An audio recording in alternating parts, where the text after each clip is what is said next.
En los últimos años vender cobre se ha convertido en un buen negocio para los ladrones. Pues bien, en Jerez de la Frontera han detenido a 19 integrantes de una red que lo robaba a gran escala. Están acusados de llevarse 6 toneladas de cable y de dejar sin luz al 30% de la ciudad, unas 80.000 personas.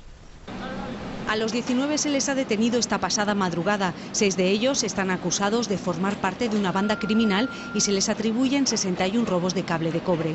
Estaban muy organizados porque no solamente realizaban lo que era la actividad de la sustracción propia del cobre, sino que además montaban las vigilancias en las calles correspondientes. Farolas que daban, en teoría, sin servicio, pero conectadas con corriente. Y cualquier niño, cualquier persona que pasase y tocase la farola podía quedar electrocutada.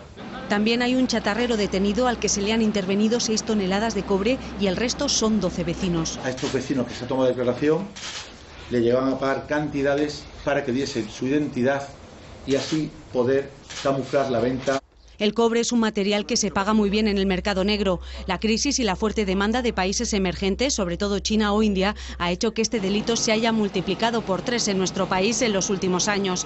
Es fácil de robar y hasta ahora fácil de blanquear, pero ya hay sistemas para que deje de serlo, como el que han presentado hoy en Valencia, un spray que identifica el metal con 50 micropuntos que se leen con un escáner y que permanece 25 años. El ladrón, en el momento de entrar o de robar o de coger el material, queda impregnado con un ADN inocuo, él ni lo siente ni lo nota. Y podremos imputar a la persona que lo tiene como responsable de un delito de sustracción de hurto, de robo. Un método que ya se usa en Cataluña o en La Rioja. Y hoy hemos vuelto a